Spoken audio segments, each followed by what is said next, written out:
Good morning or afternoon, y'all. This is Danielle for those of y'all who didn't get a chance to catch my first video. So this is my second one. I really want to try to keep this short this time though, because the last one was 15 minutes. That's just too long. So just wanted to give you some tips today about how to prep for chemotherapy. So welcome, breast cancer warriors. This is going to be short and quick for you. So basically, what to buy? Definitely get some headphones. Um, an iPad if you can do that. Your own blanket would be nice. They have really comfortable chairs. The one I went to had comfortable chairs. They had snacks. But if you're like having troubles eating certain things, then you can, bring it something that you would prefer, of course. You can eat during chemo. Hulu, Netflix subscriptions, if you don't already have those, Disney Plus, stuff like that, that would be really helpful. So you can just watch something. Chemo is really like 3 to 4 hours, or mine was anyway. So you want to give yourself plenty of options when you're in there. Getting a lanyard. I lost my AirPods 3 times because of chemo brain. Chemo brain is a real life thing. I hope you don't go through that, but I definitely did. I lost my AirPods twice. I lost my MacBook, so I just it was a lot. So just, try to keep stuff at home. That's what I'm gonna say. But if you can get a lanyard, that'll help you kind of keep up with your keys and stuff, or your AirPods, because I didn't have that. You can get cooling sleep caps, like ones that are breathable, like not the ones, not like a cool cap, but the cooling sleep caps, it's just to keep your head from, like, overheating and, like, you start sweating and getting hot and stuff. You can always do wigs. They have so many options now for wigs. I don't do hair.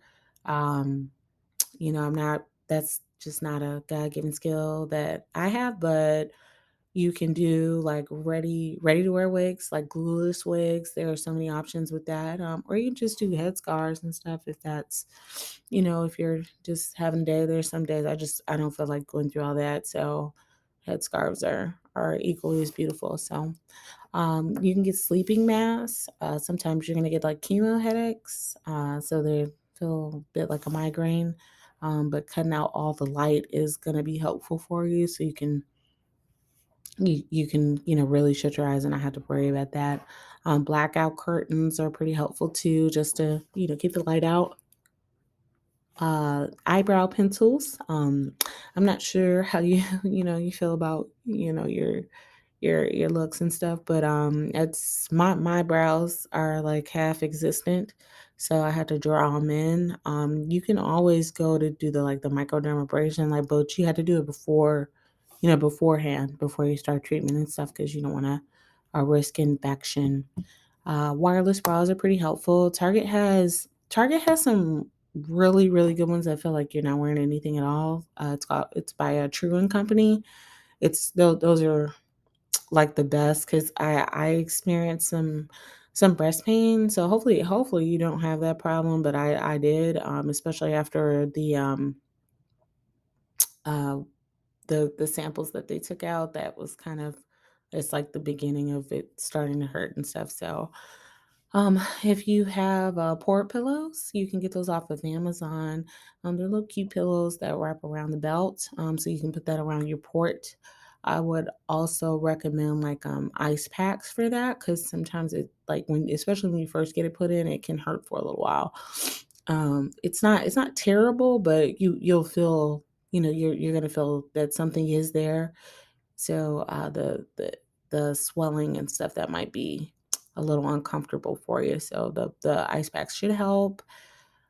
Also, get yourself a journal so you can keep notes. So, keep track of the days that you have chemo, how soon after do you start feeling the effects, what you're going through, what you're experiencing, and then kind of how you're getting through it. So, your doctor and your nurse team they're going to have a lot of helpful advice for you. So don't be afraid to call and ask them what to do, because they're the symptoms that you can have, like the side effects are just, it's an array of different things. So like every time I went for chemo, I had pretty much the same things happening. As time went on though, like I had Taxol, so that my skin started just peeling everywhere. So like Vaseline would be helpful, lots of moisturizing lotions, stuff like that. And then I would be careful about scented items. My skin just got really, really sensitive. So like even like I tried like Vaseline intensive care cream or whatever, and it didn't really work out for me. I was just itching all over the place, which is also a side effect of the Taxol though. So just try to work with your staff and see what they can do to help you out with that. Next slide.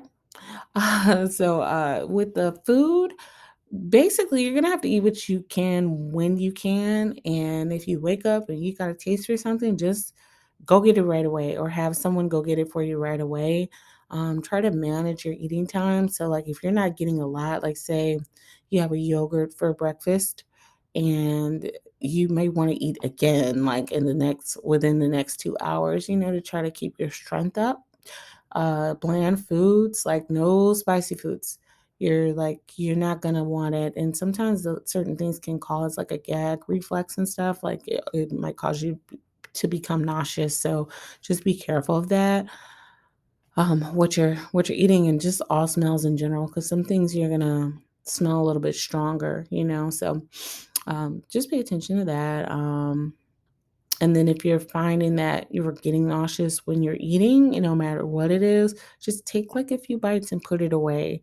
I would serve it cold too, so that the aroma is not so potent for you, and it's impacting you negatively. Because just avoid stuff that makes you feel some kind of way. And if for me, like if I was eating something and I found it was making me nauseous, I would just spit it out.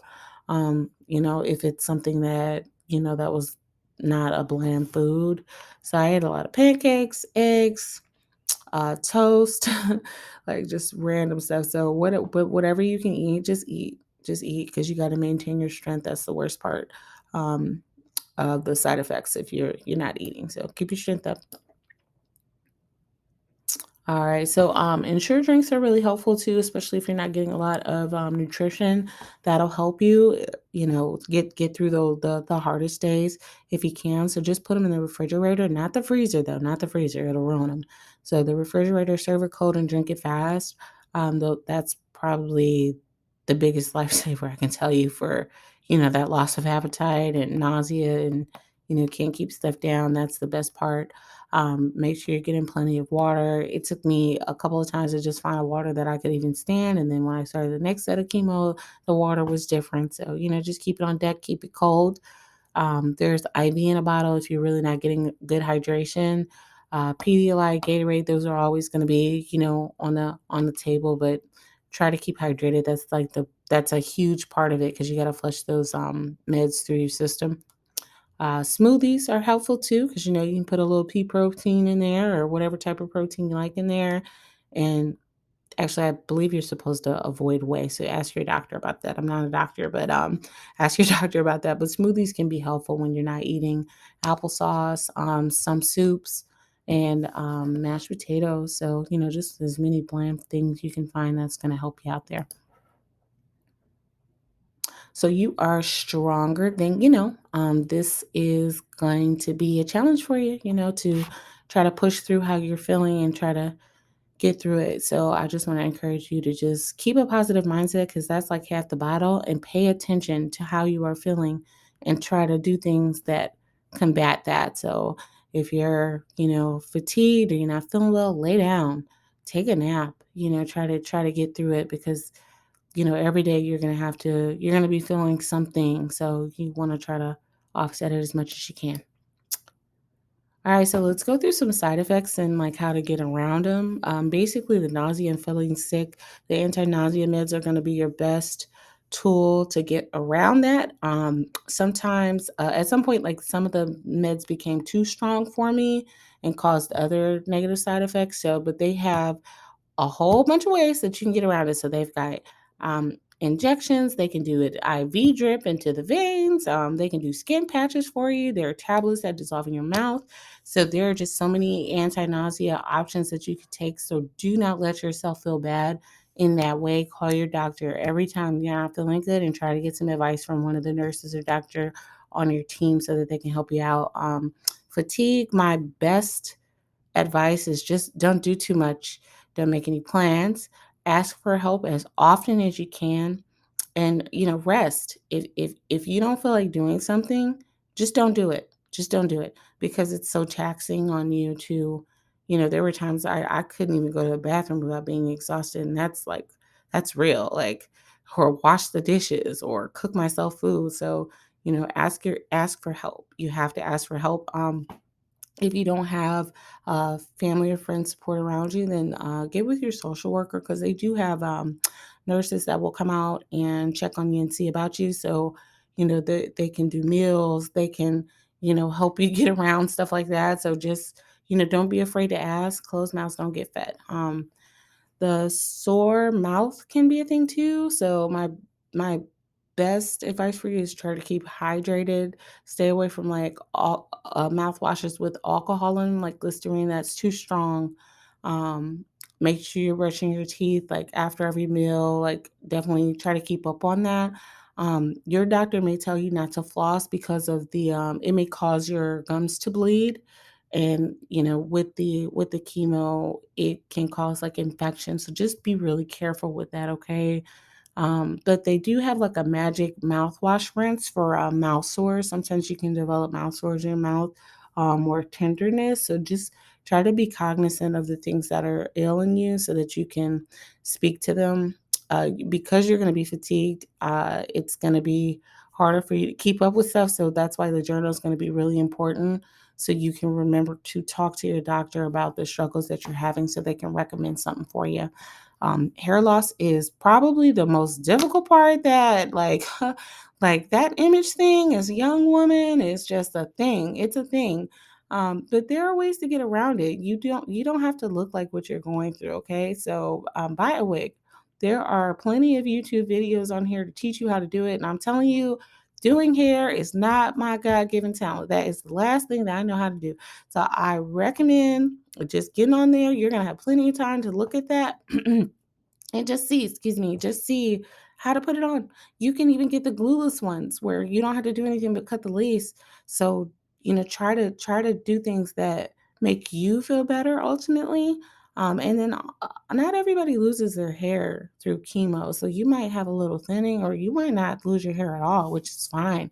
So if you don't, then power to you, girl. But my head's smooth. It's smooth as a baby's behind. So you just gotta live in your truth. And sometimes I don't know, like my kids, my family, they're like, I have a little one, she's autistic. So when she first felt my head, she's like, what's going on here? So I had to explain to her and go through that process. So everybody's reaction is going to be different to it. So just make sure you're ready for it. But get away. No big deal. Just get away. You can't even tell it's a wig, so it's not even a big deal. You don't have to, you don't have to stress yourself out. It's just hair, and it's gonna come back. All right, no worries. So, infections like huge. So, like, you really want to try to avoid anything that's gonna cause nicks, cuts, bruises. So just be very careful with your body. Even like down to clipping your fingernails. The doctor recommends that you don't get your nails done, because that drill that they tend to use can nick your skin and cause infection. So just be really careful with yourself. And also make sure you're avoiding like large crowds. So like when I go to the store, I go early in the morning when no one's in there, because a lot of people are coming in, they have their kids, their family, and people are sick. So and you don't know who's sick by looking at them, right? Like we just talked about putting on a wig and hiding what you look like. Draw your eyebrows on and no one knows. You know what I mean? So just be careful about large crowds, and, make sure you're wearing your mask, wash your hands. I have like sanitizing spray in the car, like I have wipes, I have masks in the car. Like just keep those things on you at all times, just for for yourself. And then the biggest thing, anemia can, that can cause like tiredness.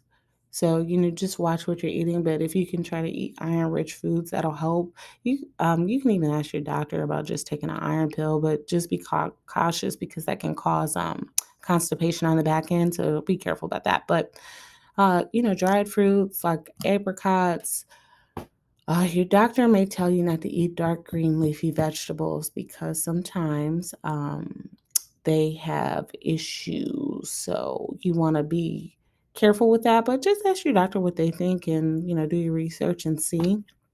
But beans, nuts, just anything like that that'll help keep your energy up through all of this. Okay. Finally, just don't forget to advocate for yourself.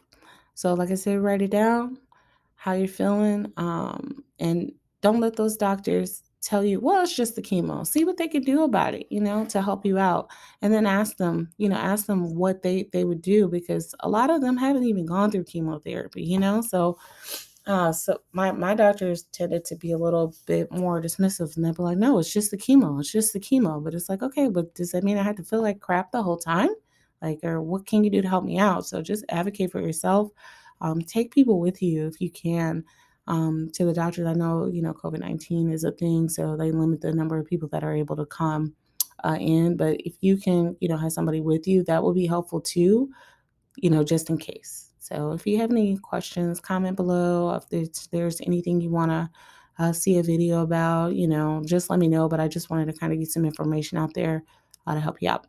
And once again, this video is long. Boom. I have got to get better. But appreciate y'all. Thanks for listening. Bye.